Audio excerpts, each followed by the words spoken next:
가르치다라고 얘기할 때 가르치는 목적이 있는 거죠. 그래서 하나님께서 저는 히브리어는 모르고 헬라어는 잘 모르지만 어쨌든 히브리어 헬라어를 성경마다 다르게 쓰시니 그 이유가 있다는 부분들이에요. 우리가 어떤 하나만을 가르침을 받는 게 아니란 말이에요. 그러니까 예수님은 모든 거예요. 예수님은 만유 안에 계시지만 만유가 예수님 안에 있는 거거든요. 근데 그 만유 안에 만유라고 하는 부분은요, 모든 것이라고 하는 거예요. all이에요, all. 모든 것 안에 주님이 계시지만 모든 것을 주님은 품고 계셔요. 그게 골로새서의 내용이에요.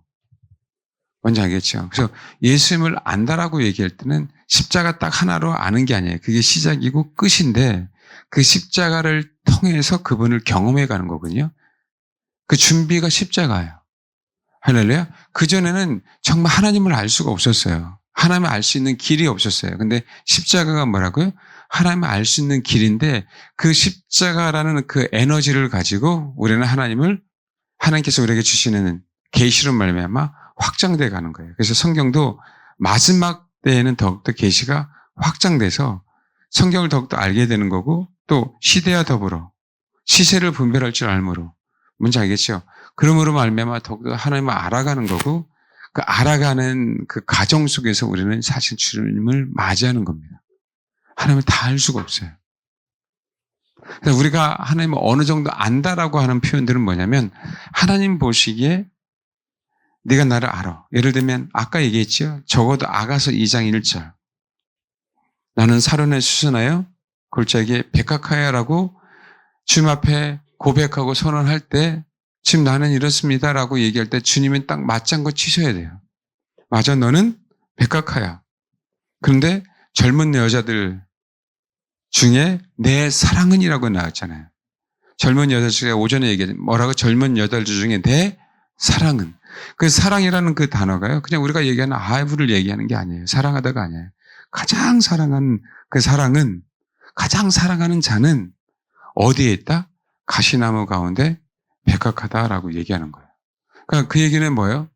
백합하지만 내가 주님을 사랑해서 사른에 수선하고 골짜기에 백합하지만 맞아. 너는 백합한데 이제 네가 있어야 될 위치는 어디에 있어야 돼? 그렇지. 날 사랑하는 내가 가장 사랑하는 자는 가시나무 가운데 있어야 돼. 그게 어디예요? 이 세상을 얘기하고 있잖아요. 힘든 세상. 아멘. 이 세상 속에서 백합화의 역할을 감당할 수 있다라고 얘기하는 거예요. 그래서 우리가 앞으로 시대가 악해지지만 말세의 끝이요.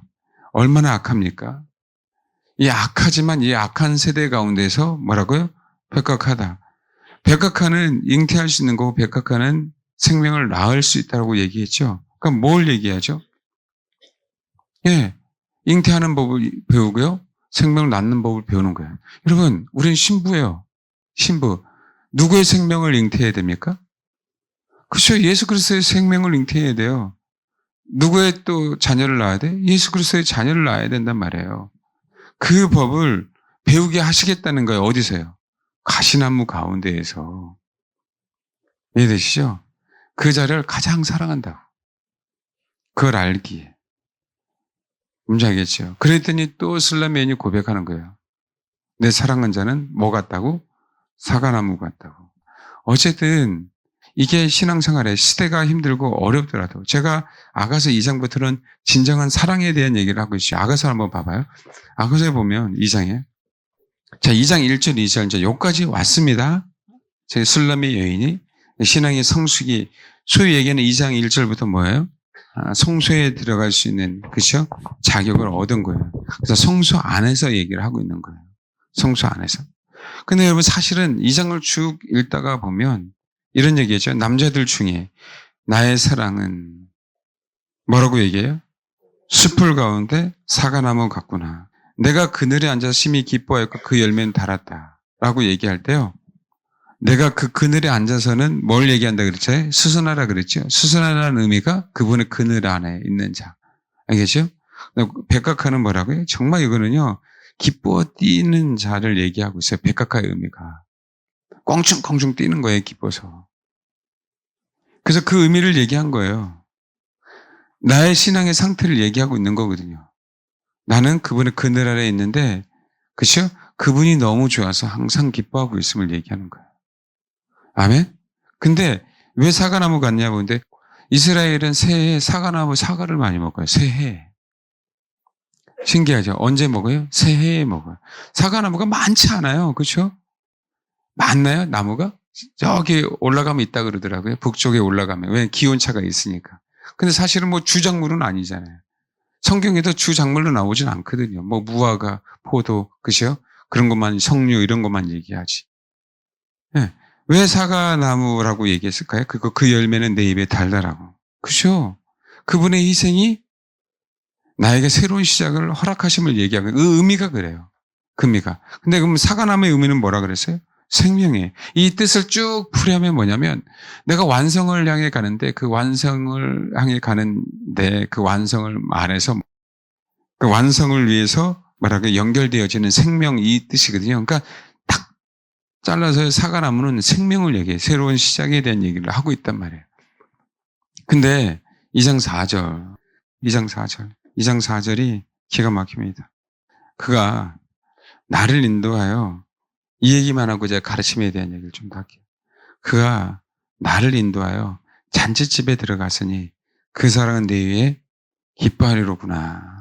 사실 이 의미를 우리가 정말 깨달으면 사기적이죠. 제가 말씀드리면 눈물이 핑 안 돌 수가 없어요. 그분의 사랑 때문에. 여긴 결혼한 상태가 아니거든요, 지금. 3장에 가면 결혼에 대한 얘기가 나와요. 지금 이 시대는 연애거든요. 잔치집이라고 얘기할 때는 여러분, 잔치집 이렇게 나오는데 원래 이 잔치가 이게 포도주를 상징해요. 그러니까 혼인잔치집을 얘기하고 있어요, 여기서. 그러니까 지금 혼인한 건 아닌데 혼인잔치집으로 나를 이끌어간 거예요. 아직 혼인한 건 아닌데. 여러분, 프로포즈 할 때 차가 있는 사람들은 어떻게 얘기하죠? 딱 뒤에 트렁크를 어떻게 데리고 가다가 딱 열면서, 그죠? 나랑 같이 살래? 뭐 이런 거 있다던가. 또 뭐로 표현해야 될까요? 응?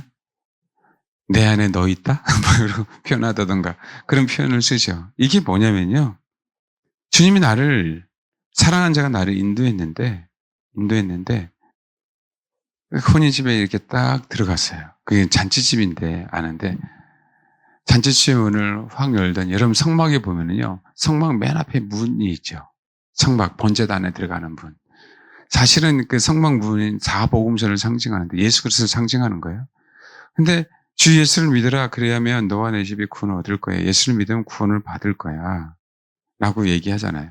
근데 문을 딱 열고 들어갔더니 보이는 건 번제단이에요. 번제단에서 예수 그리스도가 우리를 위해서 죽으셨잖아요. 그 번제단을 보면서 공통적으로 우리가 깨닫는 게 뭐냐면요. 내가 너를 창세전에 선택해서 이거거든요. 그 문 앞에서 아는 게 아니에요. 그 십자가를 보고 우리는 아는 거예요. 이거 이해되셨어요? 아멘? 내가 어떤 존재인지를 사실은 어디서 하냐면 그분의 십자가 때문에 알아요. 이분이 왜 십자가에 죽으셨을까? 여러분, 저와 여러분을 선택했기 때문에 그래요. 선택 안 한 사람에게 왜 죽을 이유가 뭐가 있어요? 내가 너를 선택했기 때문에 난 너를 위해서 희생을 할 수 있어. 얼마든지 십자가의 그 아픔을, 고통을 감당해낼 수 있어 이거예요. 왜 내가 너를 죽었는데? 아멘? 그럼 그걸 아는 거예요. 내가 너를 뭐 했음을? 선택했음을. 근데 성소 안에 딱 들어가요. 성소 안에 앞에 기둥이 있어요. 그리고 희장문을 싹 열고 딱 들어가면 요 내용이 보이는 거예요. 깃발에 싹 보여요. 연애할 때. 전혀 얘기치 않는데 이게 뭐냐면 그 사랑은 내 위에 깃발이다라고 얘기했잖아요. 근데 문을 딱 들어갔더니 깃발이 현수막이 화ял란찬하게 보이는데 그 문기가 딱 써져 있는 거예요. 이 깃발의 의미가 그거예요. 그 사랑은 뭐로 표현했어요? 내 위에 깃발이다라고 얘기한 표현들이 아멘? 이게 다가와야 돼요. 딱 잔치집에 들어갔더니 깃발이 막 펄럭이는데 내가 너를 얼마나 사랑하는지 알아? 그래서 내가 너를 꼭 나의 신부로 만들 거야. 그런 프로포즈의 내용이 뭐예요? 그 사랑은 너의 깃발이라는 걸 이 슬라메인이 뭐 한 거예요? 프로포즈를 받았음을 얘기하고 있어요. 이제부터 본격적으로 서로를 알아가면서 그러니까 신부가 되는 결혼의 준비를 실제로 뭐하고 있는 거예요? 하고 있는 부분들이 사실 2장 4절의 내용이에요. 그러니까 솔로몬과 솔로몬이 연인 관계에 있어서 가장 사실 뭐예요? 클라이막스. 알겠습니까? 실제로는 뭐예요? 이제 연애의 맛을 아는 시간이 어디예요? 사실 여기예요. 여기. 그러니까 요 내용 여러분 저와 여러분이 연애 생각을 한번 해보세요. 사랑하는 사람과 남편과 아내의 연애 시절. 네? 제가 그때 말씀드렸죠. 우리만의 비밀이 뭐다고요? 네. 먼저 우리는 사람들 많이 있으니까 다른 거 못해서 그냥 우리만의 비밀이 뭐라고요? 이 얘기는 사랑한다고 하는 표현이었단 말이에요. 이해되죠? 서로 사랑하니까 그런 어떤 약속들을 주고받기 시작하는 거예요. 아멘? 왜요? 옛날 추억이 생각납니까? 다른 때 설교는 은혜 맞고 본인 연애할 때 생각나나 봐. 본인 연애할 때. 다 생각나죠? 정말.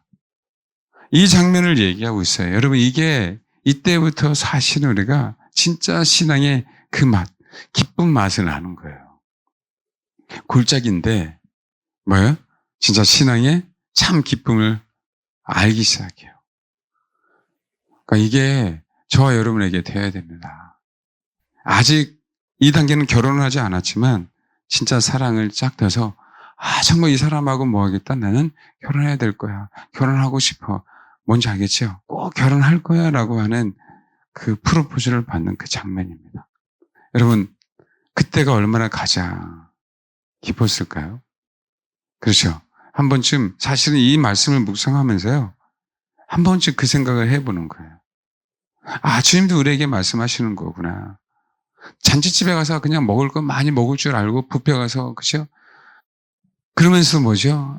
그것이 아깝지 않은 할렐루야?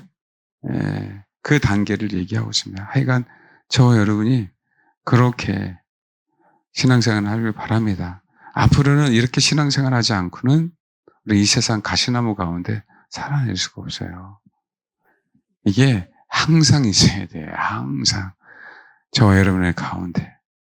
알겠죠? 그러길 바랍니다. 일단 그래서 가르치다라고 하는 단어에 보면 우리 한번 출애굽기 18장에 볼게요.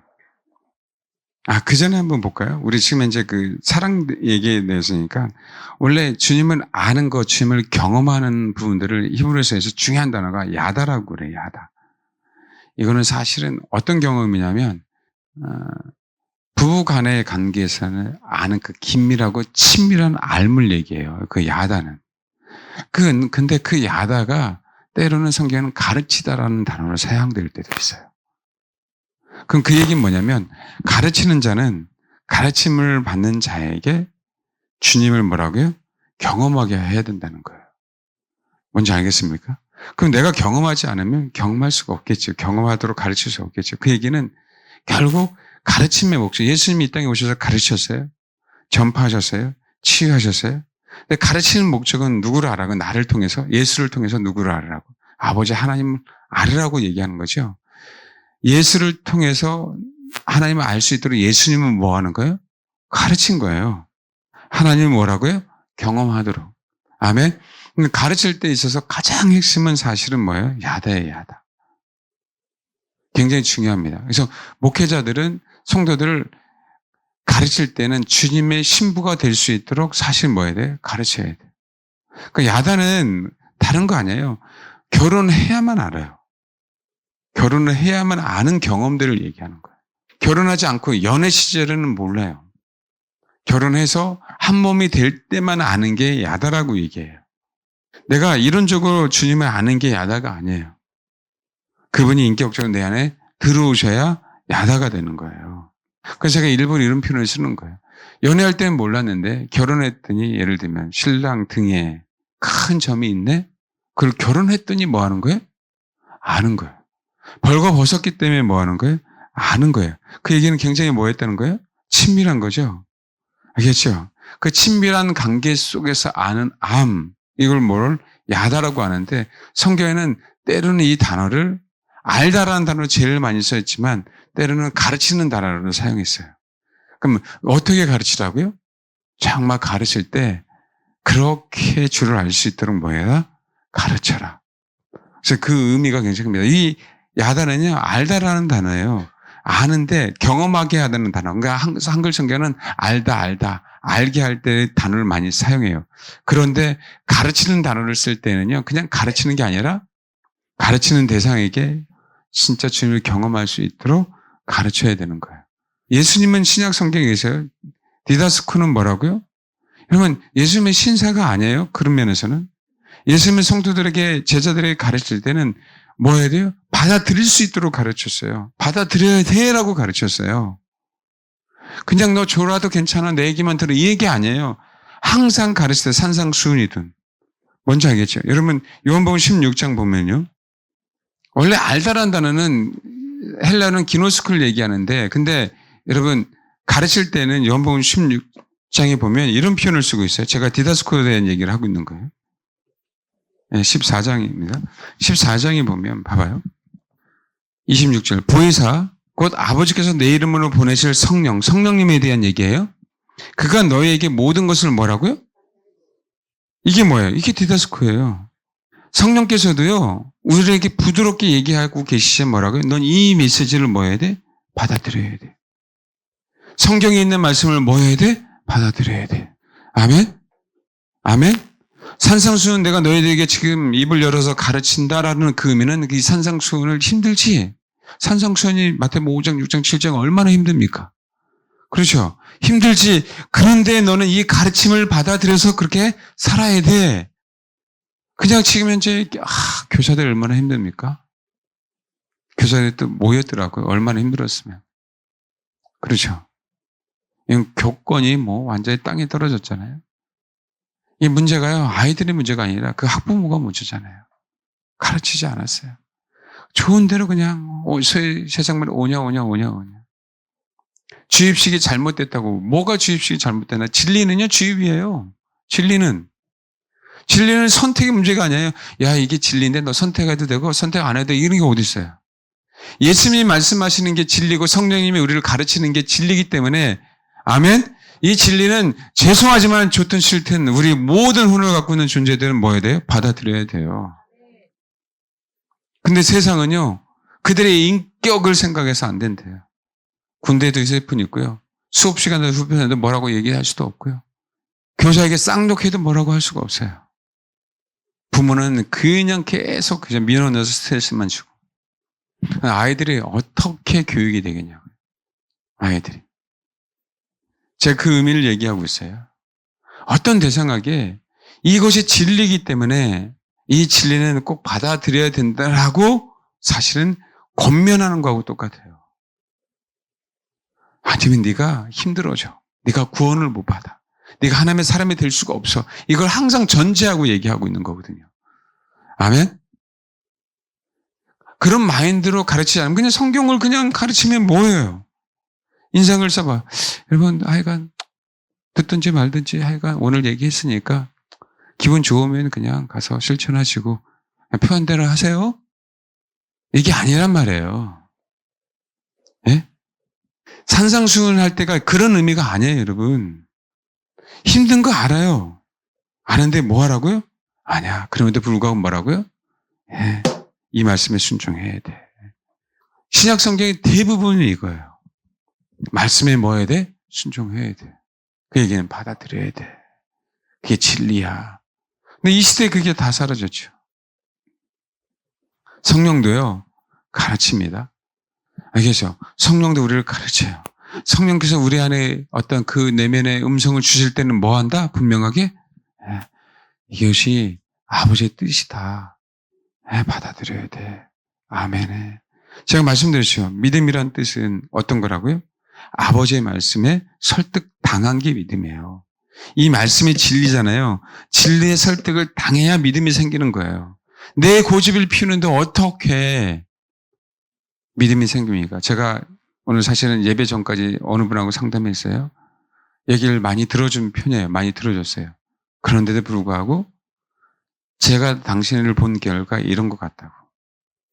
얘기 안 해줄 수가 없어요. 안 믿으면 어쩔 수 없는 거고. 제가 상담해 주는 입장이잖아요. 그분을 정말 주님의 사람으로 만들어야 되잖아요. 아멘? 근데 그걸 안 받아들이면 여전히, 그러니까 신앙이 있잖아요, 여러분. 여전히 예언을 쫓아다니는 거예요. 그냥 하나님의 말씀을 진리로 받아들이면 되는데 그게 아니고, 왜 나는 이게 버겁거든, 부대끼거든. 그러니까 내 입맛에 맞는 메시지를 쫓아다니는 게 자꾸 예언을 쫓아다니는 거. 어디 가서 기도나 받고, 어디 가서 예언 기도나 받고, 알겠습니까? 그 믿음이 아니에요, 그거는.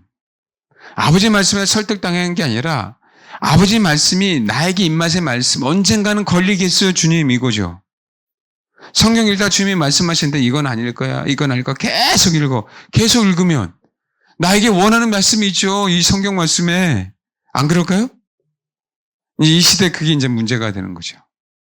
이 시대. 받아들이지 않으면 그분을 경험할 수 없습니다. 아멘? 받아들여야 돼요. 그래놓고 오늘 얘기한 야다에 대한 얘기예요. 사무엘상 6장 한번 보세요. 블레셋 사람들이 제사장들과 복수자들을 불러서 이르되, 이게 언약궤를 자기들이 갖고 갔어요. 그래서 앞에 보니까 7달 동안에 블레셋 지방이 있었어요. 이스라엘 백성이 언약궤를 빼앗겨서 블레셋과 전쟁하고 나서 우리가 여호와의 궤를 어떻게 할까? 그것을 어떻게 그 있던 곳으로 보낼 것인지 우리에게 가르치라고 얘기하는 거예요. 우리에게. 이게 야다예요. 어떻게 해야 될지를 몰라요. 알겠습니까? 그래서 나에게 내가 인식할 수 있도록, 내가 경험할 수 있도록 좀 가르쳐줘. 실제로. 9장 6절 한번 봐봐요. 9장 6절을 보면 조금씩 윤곽이 좀 나와요. 사울에 대한 얘기예요. 그렇죠? 사울 얘기할 때는 가장 핵심이 뭐냐면 준수한 소년이거든요. 근데 그 준수한 소년이 타락했잖아요. 여기서 봐봐요. 9장에 보면 봐봐요. 기스에게 아들이 있으니 그 이름은 사울이 뭐라고요? 준수한 손. 이게 토부예요. 이게 모세에게 쓴 단어하고 똑같아요. 아무에게나 준수하다라고 얘기하지 않거든요. 이게 뭐냐면, 여러분, 그 압살롬은요 굉장히 아름다웠죠. 그렇죠? 그 무게가 머리 무게가요 약 2.5kg 정도라는 거예요. 2.5kg. 일반 사람들이 머리카락이에요. 죄송합니다. 머리라 그래서. 머리카락은 약 500g 정도 되거든요. 일반적으로. 근데 이 압살롬의 머리카락의 무게가요 2.5kg 정도 나가요. 근데 압살롬에게 얘기한 그 아름다움 얘기할 때는요, 한번 볼까요? 우리 압살롬에 대한 얘기할 때. 어디냐면, 사무엘하, 보자.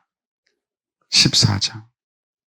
25절인데, 일단 내용은 다 설명 빼고요. 온 이스라엘 가운데서 압살롬 같이 아름다움으로 크게 칭찬받는 자가 없었으니라고 나오죠.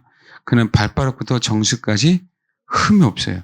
그의 머리털이 무거움으로 연말마다 깎았으며 그의 머리털을 깎을 때 그것을 달아본 즉 그의 머리털이 왕의 저울로 200세겔, 약 2.3kg예요. 정확하게 따지면. 일반인들은 한 500g이란 말이에요. 근데 이 아름다움 잘 알죠? 18장 9절에 가면 어떻게 돼요? 18장 9절 봐봐요. 우리는 잘 알죠? 말년을. 압살롬이 다윗의 부하들과 마주치니라 압살롬이 노새를 탔는데 그 노새가 큰 상수리 나무 번성 가지 아래로 지날 때 압살롬의 머리가 그 상수리 나무에 걸림에 그가 공중과 그 땅 사이에 달리고 그가 탔던 노새는 그 아래로 빠져간지라. 그래서 누가 죽여요? 요압이 죽여버린단 말이에요. 성경에서 말하는 압살롬의 그 아름다움이라고 얘기하는 건 외적인 아름다움을 얘기해요. 근데 준수한 소년이라고 얘기할 때 이 토부는요, 내적, 외적 아름다움을 상징하고 있는 거예요. 이 토부는 많이 사용되어 있습니다. 많이 사용되어 있어요. 준수하다라고 하는 그 의미에. 근데 출애굽기 2장에 봐도 모세도 마찬가지예요. 모세도 봐봐요. 정확하게. 출애굽기 2장. 레위 가족 중 출애굽기 2장입니다. 레위 가족 중 한 사람이 가서 레위 여자에게 장가들어 그가 임신하여 아들을 낳으니 그가 뭐라고요? 잘생겼다고 그러죠? 이게 뭐예요? 이게 토부예요. 그러니까 이게 뭐냐면 사울은요. 정말 그릇이 됐기 때문에 선택하셨어요. 근데 타락할 수 있다 없다? 있다. 청함을 받은 자는 많으나 택함 받은 자는 적은 건 그 마지막을 얘기하는 거예요. 하나님 우리 많이 선택하셨는데 선택했잖아요. 성경은 뭐라고요? 준수한 소년이에요. 진짜 가능성이 있는 거예요. 모세처럼. 같은 단어를 쓴 이유가 뭔지 이해 가시죠? 모세는 뭐 했어요? 그 애굽에서의 그 삶에 만족하지 않고 살아났죠. 네, 사울은요. 자기 왕된 삶을 즐겼어요. 그래서 타락했잖아요. 알겠습니까? 근데 이 단어가 동일하게 어디 나온지 아세요? 에스더서에 나와요. 에스더 2장 한번 봐봐요. 찾기 힘들어도 네. 언제 성경을 찾겠습니까? 그래서 다른 교회는 그냥 딱 띄워주고 말잖아요. 네, 저는 그러고 싶은 마음이 1도 없습니다. 찾으셔야 돼요. 에스더 2장 봐봐요. 2장 2절 왕의 측근 신하들이 아뢰되 왕은 왕을 위하여 뭐라고요? 아랫다운 처녀를 구하게 하시되 그러니까 그냥 외모만이 아니에요. 압살롬은 외모만 아름다웠잖아요. 이게 토부예요. 내면도 뭐 해야 돼요? 아름답게 해야 돼요. 여러분 여기 보면은요. 에스더서에서 핵심 중에 이런 내용을 많이 하죠. 봐봐요. 2장 12절 보면 처녀마다 차례대로 아하수에로 왕에게 나아가기 전에 여자에 대해 정한 규례대로 12달 동안 행하되 6달은 뭐라고요? 모략 기름을 쓰죠. 6달은 향품과 여자에게서는 다른 물품을 써서 몸을 정결하게 하는 기한이 마칠 때 외적으로요 완벽하게 준비될 때 왕에게 나아가거든요. 근데 성경은 언어로는 힌트를 딱 줘요. 왕의 측근 신하들이 아뢰되 왕은 왕을 위하여 아름다운 처녀를 뭐라고요? 구하게 하시되라고 얘기할 때는요 외적 아름다운 연인만을 구하게 하는 게 아니에요. 그런데 이상하게 처녀들이 딱 나와서 왕에서 훈련을 받을 때는 다 뭘 갖고요? 외적인 아름다움을 갖고요. 여러분 여성 향품과 여자들이 쓰는 다른 물품을 써서 몸을 정결한 것뿐만 아니라 정한 규례도 12달 동안 6달은 모략기름, 6달은 향품으로 계속 몸에 한번 문질러 보십시오. 좋은 걸로 계속 문대 봐봐. 어떻게 나오나. 예? 괜찮아요. 보습크림 발라요? 뭐 바르는 거예요, 그거? 잘 때. 잘 때 뭐 바르는 거예요?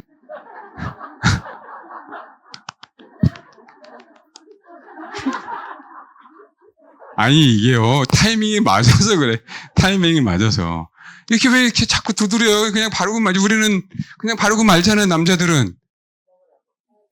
알아요. 그거를 잠에 잘 텐데, 이거를 몇 달이에요? 6달 동안, 6달에서 12달 동안, 죄송합니다. 그 짓을 했어요. 얼마나 아름답겠냐고. 몸에 그냥 좋은 냄새가 확 뱉겠지. 그래, 안 그래요? 그래, 안 그래요? 그렇죠. 그 아름다움만을 했어요, 모든 자들은요. 그럼 정말 아셔야 되는 부분들이 이건 다 했어요. 근데 왜 아하스로 왕이 에스더를 선택했을까요? 똑같이 다 했는데 특별히 예뻤을까요? 맞아요. 이걸 3번이나 얘기하고 있어요. 봐요. 2장에 또 보면 4절 왕의 눈에 아름다운 처녀를 와시 대신에 왕으로 삼으소서. 토부예요 또. 뭔지 알겠습니까? 봐요. 2장 7절 그의 삼촌 딸 하다사 곧 에스더는 부모가 없었으나 용모가 곱고 성경은 명확하게 얘기했어요. 동일하게 계속 터부 얘기를 아름다운 소녀에 대한 얘기를 하는데 그 소녀가 누구야? 에스더야.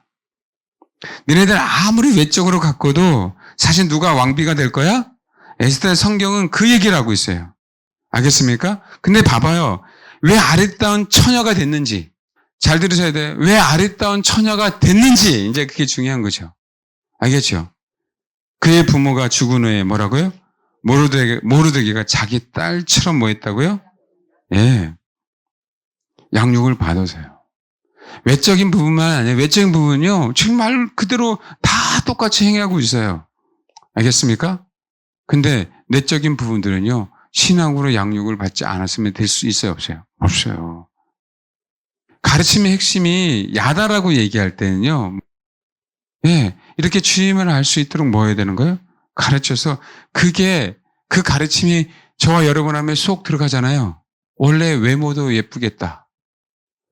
안 예뻐요? 외모도 예쁘겠다. 그렇죠. 하도 맨날 잘 때마다 이러고 그러니까 얼마나 예뻐요.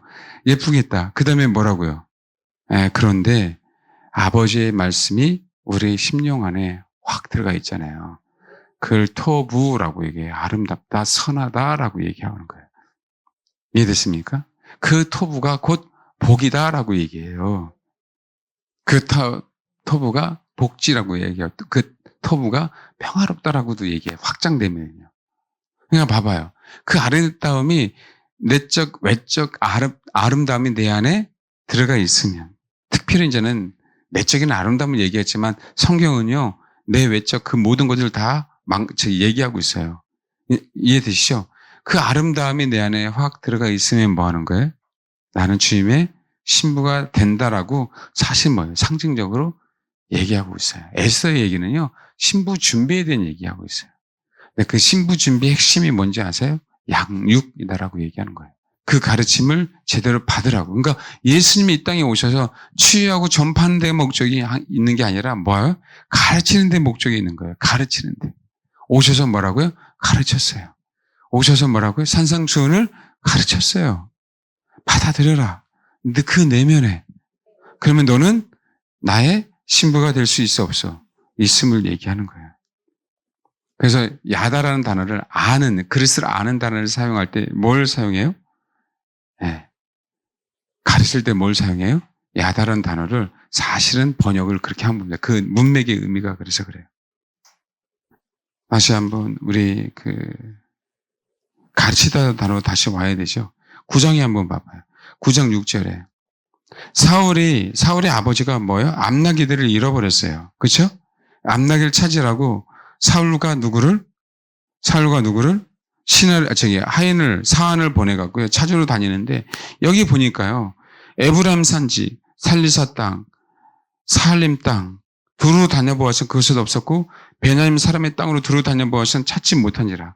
그들이 어디에요? 술 땅에 이를 때라고 얘기하나. 우리가 이 지명은 잘 모르지만 정말 많은 곳을 다녔는데도 암나기를 찾을 수 없었어요. 그럼 사울이 얼마나 그쵸? 준수한 소년인지 알겠습니까? 예? 이때는 그랬단 얘기예요. 이때는. 사울을 갖다 왕으로 삼으려고 하니까 행구 사이에 그저 숨었다 그러죠? 그때까지는 그랬단 얘기예요. 그때까지는. 어쨌든. 우리가 생각해야 될 부분들 많습니다. 근데 9장 6절 때문에 얘기해요. 9장 6절. 읽겠습니다. 시작. 우리가 갈 길을 전혀 모르겠는 거예요. 내가 이거는 경험할 수 없는 세계, 알 수가 없는 거예요. 누가 나를 가르쳐서 알게 해야 돼요. 내가 가야 될 바를. 알겠습니까? 우리가 예수를 증거하지 않으면 그들은 전혀 알 수가 없어요. 그분을 경험할 수 있도록 그분이 전부야라고 얘기해야만 그분을 뭐 하는 거예요? 받아들일 수 있는 거예요. 아멘? 가르칠 때는 훈련을 위해서도 가르쳐야 돼요. 가르칠 때는. 그렇죠? 예? 연습할 수 있도록 가르쳐야 돼요. 그런데 가르칠 때는요, 정말 성경에서 가르침에 대해서 가장 큰 핵심은 그분을 알게 하기 위해서 가르쳐야 되는 거예요. 여러분, 가르치는 은사가 있는 이유는 그거예요. 다른 게 아니에요. 다른 걸 가르치라고 있는 게 아니에요. 그분을 가르칠 수 있도록 얘기하는 거예요. 밑에 봐봐요. 8절. 사원이 사울에게 다시 대답하여 이르되 보소서 내 손에 은 한 세겔의 4분의 1이 있으니 하나님의 사람에게 드려 우리의 길을 가르쳐달라 하겠나이다. 하나님의 사람에게 드린다 그랬죠. 우리 길을 뭐라고요? 예, 가르친다는, 우리 길을 가르친다는 얘기는요, 이게 뭐냐면, 앞에 부분은 야다예요. 누가 나를, 그쵸? 이 새롭게 경험할까라고 하는 거예요. 밑에 부분은 하나님의 사람이 만났죠. 하나님의 사람이 만나서 우리 갈 길이 하나님의 사람이 딱 보니까 여기야? 라고 뭐예요? 선언해 주길 바라는 거예요. 너 일로 가야 돼? 라고 하는 방향 제시를. 어떤 의미인지 알겠죠? 이 가르치는 단어는 그 얘기예요. 우리가 갈 바를 알지 못해요. 근데 가야 돼요. 방향은 못 잡고 있어요. 내가 어떻게 이것을 헤쳐나갈까? 경험할까? 이해되죠? 그 경험할 수 없는 그 상황 속에서 사안은 뭐는 거죠? 자기가 은 4분의 1 세계에 있으니까 누구에게 간다? 선지자에게 가는데 선지자가 뭐 하는 거예요? 하나님을 알게 하는 게 아니라 우리의 갈 바를 뭐예요? 알게. 암나기들이 어디 있는지, 안나기를 찾았는지 찾지 않는지 그를 알게 하겠다라고 얘기하는 거예요. 좀 다르죠? 알겠습니까? 그럼 지금 내가 지금 야다 얘기를 하고 있는 거예요. 가르치는 단어가 두 단어가 있는데 언어가 다르기 때문에 얘기해요. 그 다음에 우리 시편 한번 봐봐요. 90편. 여기는요, 좀 더 이제 확실합니다. 여기 봐봐. 우리에게, 12절, 90편 12절. 우리에게 우리 날 계수함을 가르치사 지혜로운 마음을 얻게 하소서. 우리에게 우리 날, 계수한다는 건 세는 거죠. 세는 거죠. 우리 날 계수함을 가르친다는 건 뭐예요? 경험하게 하는 거예요. 여기서 말하는 건. 하루를. 그래서 지혜로운 마음을 얻게 하라고. 뭔지 알겠습니까? 그 다음에 잠언 9장에 한번 봐봐요. 잠언 9장에 보면 이제 확실해집니다. 봐요. 9장 9절. 지혜 있는 자에게 교훈을 더하라. 그가 더욱 지혜로워질 것이요. 의로운 사람을 가르치라. 그의 학식이 더하리라라고 했잖아요. 의로운 사람을요. 가르치는데 어떤 의미로 가르치는 거예요? 그 의로운 사람을.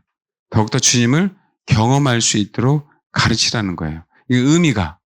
그냥 이론을 가르친다는 의미가 그냥 지혜로운 사람은 이 단어는 야단은 지혜로운 사람을 훈련시켜. 그 의미가 아니에요. 알겠죠? 지혜로운 사람은 뭐라고요? 훈련시켜 그 의미가 아니에요. 지혜로운 사람은 뭐라고요? 하나님을 알 수 있도록 가르쳐 어려운 사람을. 그럼 뭐라고요? 그의 학식이 더할 거야 라고 하는 그 의미예요. 뭔지 알겠죠? 제가 얘기하는 부분은 가르치다라고 할 때 제가 여태까지 가르치는 단어를 쭉 얘기해 왔잖아요. 그것이 성경에 있는 거 제가 한 70% 정도만 뽑았어요. 중요하다고 생각하는 것만. 쭉 가르치는 의미를 얘기했잖아요. 근데 오늘 의미하는 야다의 의미는 뭐라고요? 우리가 누군가를 가르치고 우리가 누군가에게 가르침을 받을 때 주님을 경험할 수 있도록 가르침을 받아야 되고 주님을 경험할 수 있도록 가르쳐야 된다라고 얘기하는 거예요. 저번 주에는 훈련시키도록 가르쳐야 된다. 마땅히 행할 길을 아이에게 가르치라라고 얘기하는 거는요. 재갈 물려서라도 훈련시켜라라고 하는 거예요. 이해되십니까? 연습시켜라. 근데 우리는 그게 아이들에게 너무 힘들거든요. 아니란 말이에요. 그러니까 가르칠 때는요. 정말 목적이 다 달라요. 가르칠 때는 그 대상에 따라 다르고. 뭔지 이해되시죠? 설교도 마찬가지입니다. 근데 오늘 얘기하는 건 뭐라고요? 정말 주님을 아셔야 됩니다. 라고 교회에서 가르쳐야 된다고. 그분이 전부다라고. 그분만을 추구해야 된다라고. 뭔지 이해되시죠? 한 번만 더 할게요. 여러분 그 출애굽기에 보면 하나만 더 하겠습니다. 자, 야다에서 넘어가요. 18장에 보면 여러분 저기 그 1000부장, 100부장, 50부장, 10부장 얘기 들어보셨죠? 그 사건의 장면이 나와요. 봐요. 어디부터냐면 모세가 그냥 모세 혼자 다 재판하니까 너무 피곤하고 백성들은 시간이 많이 걸리고 그렇죠? 그 상황 속에서 17절부터 읽겠습니다. 시작. 예, 여기 방침을 가르치다라고 하는 단어는요. 내가 너를 권면한다는 거예요. 조언하겠다는 거예요. 그 다음에요. 너는 그들에게 율례와 법들을 가르쳤다는 단어가 지금 제가 얘기하려는 거예요. 이게 자아르라는 단어예요. 그러니까 많이 사용되지 않았어요. 봐요. 그들에게 율례와 법들을 가르쳐요. 당연하죠. 왜 어떤 목적을 가지고 가르치는 거예요? 그들에게 백성들에게 율례와 법들을 가르쳐야 되는 건 당연한 거잖아요. 알겠죠? 왜 율례와 법들을 가르치냐고요? 그들에게. 소위 얘기하는 뭔가 목적이 있는 거죠. 우리가 예수를 왜 가르쳐야 돼? 구원시키려고 마찬가지죠. 그렇죠? 사람들하고 구원을 받게 하려고. 왜 주님을 가르쳐? 신부가 되게 하려고 마찬가지예요. 여기서 율례와 법들을 가르칠 때 사실은 이드로가 얘기한 건 뭐예요? 마땅히 갈 길과 할 일을 그들에게 보이게 하려고 가르친 거잖아요. 그 목적이 있죠. 가르쳐야 되는데 마땅히 그들이 갈 길, 그 백성들이 할 길을 그들이 뭐 해야 돼? 봐야 돼 라는 거예요. 근데 너는 지금 너 혼자만 하고 있으니까 그들이 마땅히 갈 길을 못 보고 있는 거예요. 그럼 가르칠 때 1000부장, 100부장, 50부장, 10부장을 나눠서 그렇게 갈 수 있도록 세분화해서 가르쳐라라고 하는 의미죠. 여기서 핵심이 뭐냐면요. 1000부장, 100부장, 50부장, 10부장을 나누는 게 핵심이 아니에요. 네. 왜 가르쳐야 되는지에 대한 부분들을 얘기하는 거예요. 그들에게 뭐라고요? 마땅히 갈 길, 할 일을 뭐 하려고요? 예, 그들에게 알게 하기 위해서. 이거 야다도 아니에요. 이게 어떤 의미냐면 그들의 앞날을 밝히 비추기 위해서 이런 뜻이에요. 야, 하나님의 백성들이 있는데 앞날이 어두컴컴하면 안 되잖아요. 그들에게 뭐야? 율례와 그들에게 뭐라고요? 말씀을 가르쳐서 그들의 앞날이 창창해야 되잖아요. 빛이 비춰져야 되잖아요. 그러기 해야 되는데 너는 너 혼자 함으로 그들의 앞날이 뭐라고요? 막혀 있다라고 얘기하는 거예요. 어두컴컴해진다. 뭔지 이해되시죠? 그 뭐예요? 1000부장, 100부장, 50부장, 10부장을 만들어서 그게 목적이 아니지만 그들을 통해서 뭐라요? 율례와 법들을 가르쳐라. 왜? 그들의 앞날이 창창할 수 있도록 그들의 앞길이 환히 비출 수 있도록 이 자르는 비추다는 뜻이에요. 빛을. 알겠습니까? 그럼 봐요. 다르죠? 그럼 봐봐요. 어느 사람은 배우진 못해서 표현하지 못해요. 배우지 못해서요. 깨닫지 못해서요. 알 수 없어서요. 사실은 안 해야 될 행동을 합니다, 여러분. 우리가 몰라서요. 많은 것을 잃어버릴 때가 많이 있잖아요.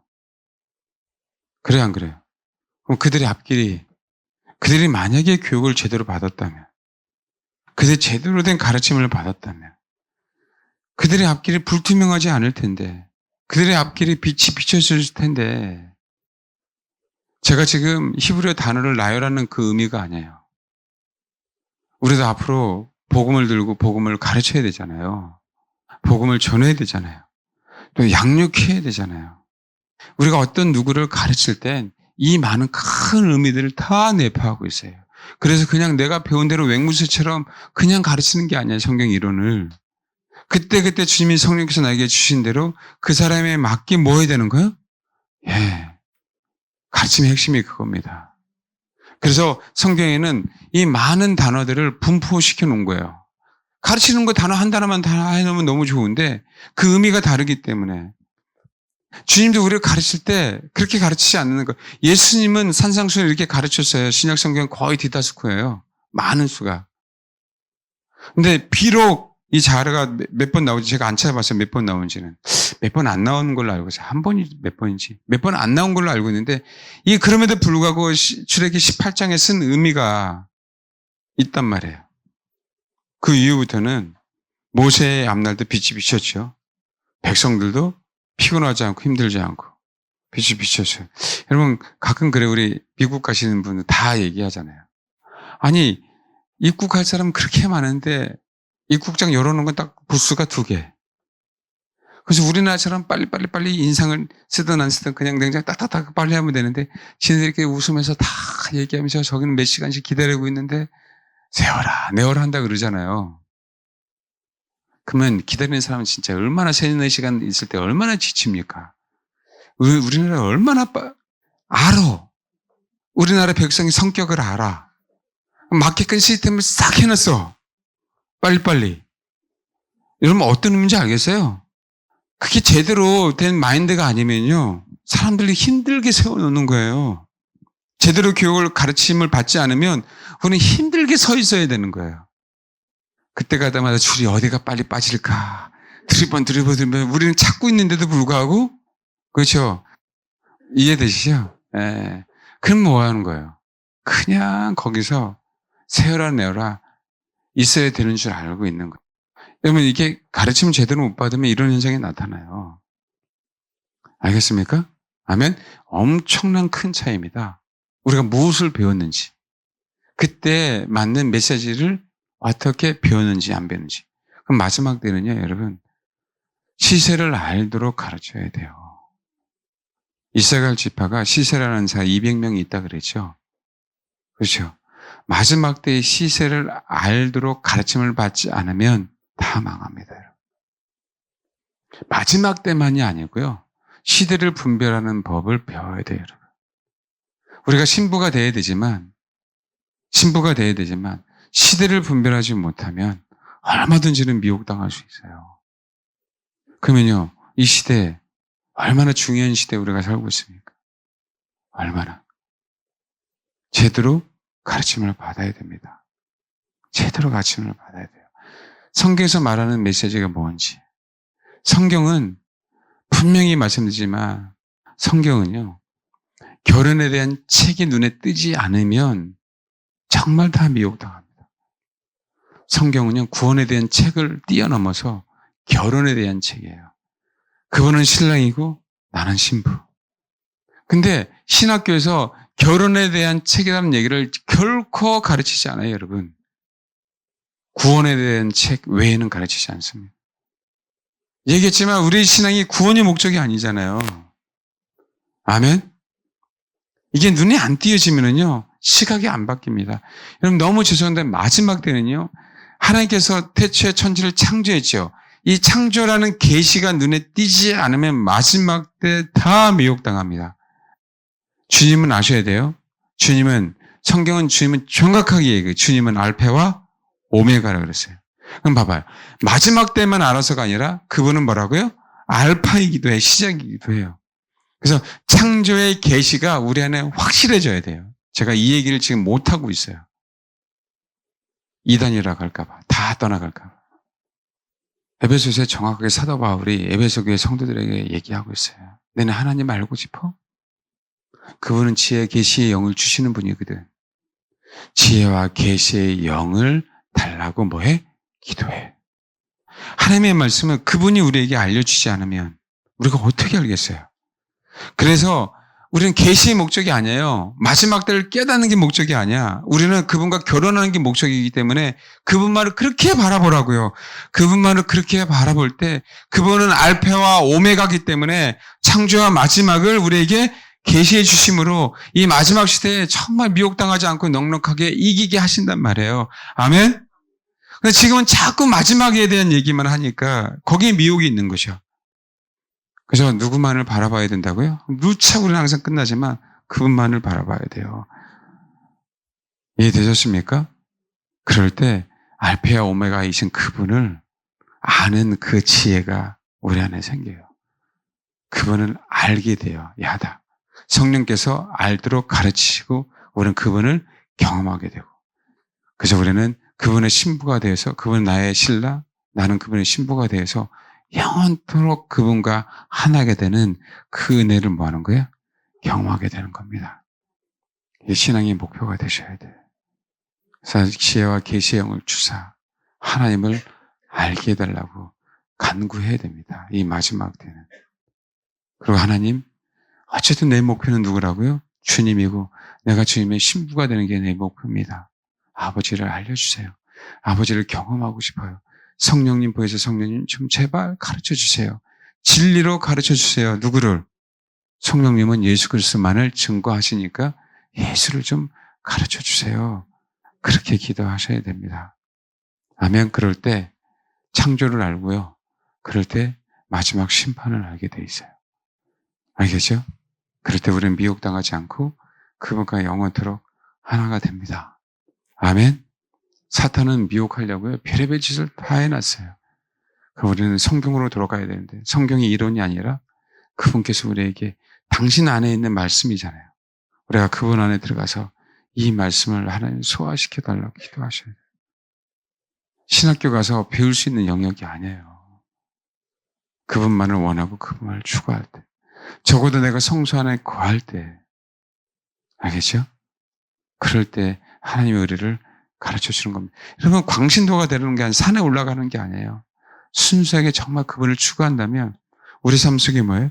열매를 맺으면 맺을수록 그분의 계시가 우리 안에 정말 선명하기 때문에 열매를 맺는 겁니다.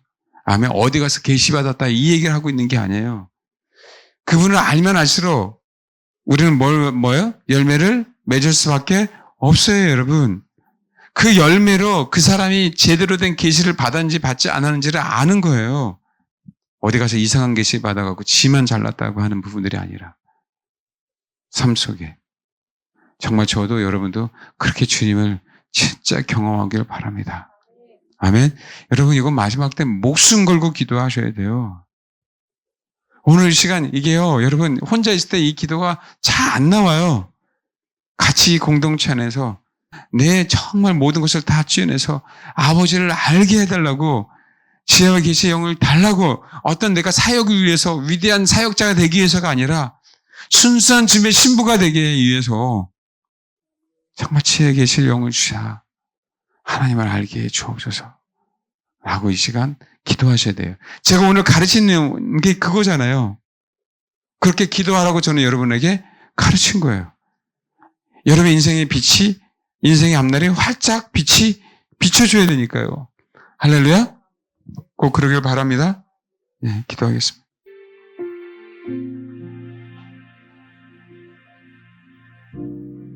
그럼 저와 여러분의 목적이 뭐예요? 신앙생활하는 목적이 뭡니까? 어디 가서 속지 마세요. 그분과 하나 되는 게 신앙생활의 전부가 되셔야 돼요. 예수님과 하나 되는 것. 예수님과 하나 되는 것. 아버지와 예수가 하나이듯이 예수와 우리도 하나가 되어야 되는 게 우리의 전부가 되어야 돼요. 정말 그것만을 가지고 기도하십시오. 오늘 이 시간이 저와 여러분의 인생에 있어서요, 엄청난 전환점이 될 수 있습니다. 예수 그리스도의 피로 시작이 됐어요. 그분의 이름으로 간구할 수 있는 기회가 주어졌어요. 다른 거 기도하지 마세요. 그것만을 위해서 십자가를 바라고 내 마음을 다해서 방언으로 기도하시면 됩니다. 이 시간 기도하겠습니다. 기도하겠습니다. 알파와 오메가 되신 주님,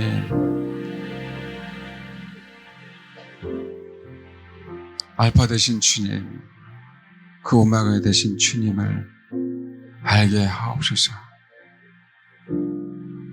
지혜와 계시의 영을 주사 하나님만을 알고 하나님만을 경험하는 그 은혜로 허락하여 주시기 원합니다. 아버지, 우리가 오메가의 시대를 살고 있습니다.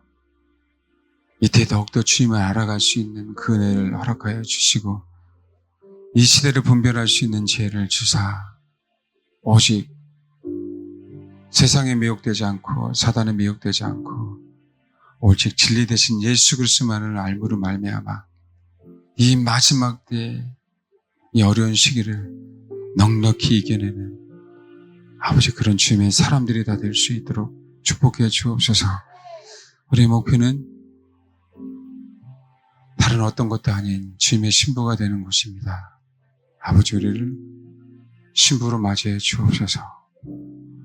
그러기 위해서 아름다운 처녀가 되겠습니다. 영과 혼과 육이 온전하게 주님 앞에 바쳐진 그런 아름다운 신부가 되겠사오니 아버지, 우리를 다루어 주시고 훈련시켜 주시고 가르쳐 주시고 양육시켜 주옵소서. 성령님, 우리를 가르쳐 주옵소서. 감사드립니다. 예수님의 이름으로 기도합니다. 아멘.